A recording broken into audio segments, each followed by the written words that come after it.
Hey there. It's good to sit with you for a while. I've got a story to share tonight, one that's been on my mind lately. It's about a man named Shyam from a small village not too different from the kind of place you or I might have wandered through at some point. A place where the air smells of earth after rain, and life moves at the pace of the sun. But Shyam, well, he was carrying a weight that made even the quiet of his village feel heavy. Let's walk through his story together, and maybe we'll find something in it that feels familiar. Shyam was just 35, still young in so many ways, but when he looked in the mirror, he didn't see youth staring back. His hair, once thick and dark, had started to thin at the front, and what was left was streaked with white. His skin, it wasn't smooth anymore. Wrinkles had crept in, and dark circles sat heavy under his eyes. He'd catch his reflection in a bucket of water or a shop window and feel this pang, this ache. "Why do I look so old already?" he'd mutter to himself. And that thought, it gnawed at him. He got short-tempered, snappy with his family, even though he didn't mean to be. His parents watched all this, their hearts breaking a little more each day. His father, especially, couldn't stand seeing his only son so weighed down. They tried everything: home remedies, turmeric pastes, herbal teas, oils rubbed into his scalp at night. They went to local healers, spent what little they had on medicines that promised miracles, but nothing changed. Shyam's worry just grew, like a shadow stretching longer as the day wears on. I think we've all been there in some way, haven't we? Maybe not with our looks, but with something that eats at us, something we can't fix no matter how hard we try. It's exhausting. One day, a neighbor mentioned a Baba, a wise sadhu who lived in a simple cottage just outside the city. "He knows the old ways, the secrets of Ayurveda," the neighbor said. "If anyone can help, it's him." Shyam's father didn't hesitate. The next morning, with the first light of dawn, he took Shyam by the arm, and they made the journey. I can picture them walking, the father's steps steady with hope, Shyam's slower, weighed by doubt. They reached the cottage, a humble place surrounded by trees, where the sadhu sat with his disciples, calm as a still pond.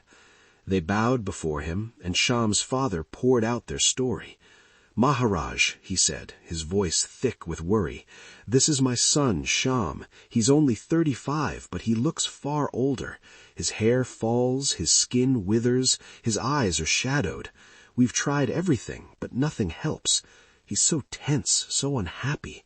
Please show us a way." The sadhu listened, his eyes kind but piercing, like he could see right into the heart of the matter. And then he spoke, his voice slow and steady, like a river finding its way. "There are ways to care for the body and spirit, ancient rules from Ayurveda that can bring balance back. I'll share some with you, Shyam. If you follow them, not just with your hands but with your heart, you'll see a change. Not overnight, but in time." I imagine Shyam sitting there, half hopeful, half skeptical, wondering if this would be just another empty promise, but something in the sadhu's tone made him listen closer. The first thing the sadhu said stuck with me. "Stay free of stress," he told Shyam. "No matter how well you eat or how much you rest, if your mind is troubled, your body will suffer. Worry poisons everything, your digestion, your sleep, even the glow on your face. Half of life's burdens come from our own habits, our unchecked desires. Rein them in. Choose discipline. Let go of what you can't control." I've felt that myself, those nights when my mind just won't stop spinning, replaying conversations or worrying about tomorrow. It's like carrying a stone in your chest. Letting go isn't easy, but there's a quiet strength in trying. Then the sadhu spoke of simple things: sitting straight, breathing deep from the belly, not the chest. He said, how you hold yourself, how you breathe, it shapes your health. He talked about waking early in the Brahma Muhurta, that sacred hour before dawn, and keeping a rhythm to your days, sleeping on time, eating on time. When your life has order, your body follows, he explained. Without it, stress creeps in, and with stress, age comes too soon. I've noticed that in my own life. When I'm all over the place, late nights, skipped meals, I feel it. My energy just drains away. He went on, sharing more. Eat less than your hunger, he advised. Overfilling your stomach burdens it, creates toxins. Keep it light, and your body stays light. He spoke of fasting for 16 hours a day, eating early in the evening, waiting until late morning to eat again. He said, this gives your body time to cleanse, to heal itself. And water, don't drink it right after a meal. He warned, it douses the fire that digests your food. Wait an hour, let your body work. There were other things too, trusting in something greater, whether you call it God or just the flow of life. He said, when you let go of worrying about outcomes, you free yourself. Cut back on salt and sugar, sleep enough, move your body with yoga or a simple walk, meditate to still the mind. Eat fruits, green things, foods that don't weigh you down, and stay far from poisons, smoking, drinking, anything that clouds you. He said, these steal your youth, plainly. I can see Shyam taking all this in, maybe feeling overwhelmed, but also like a door had cracked open. The sadhu looked at him, not with judgment, but with a quiet knowing. Follow these, not as rules, but as a way of living.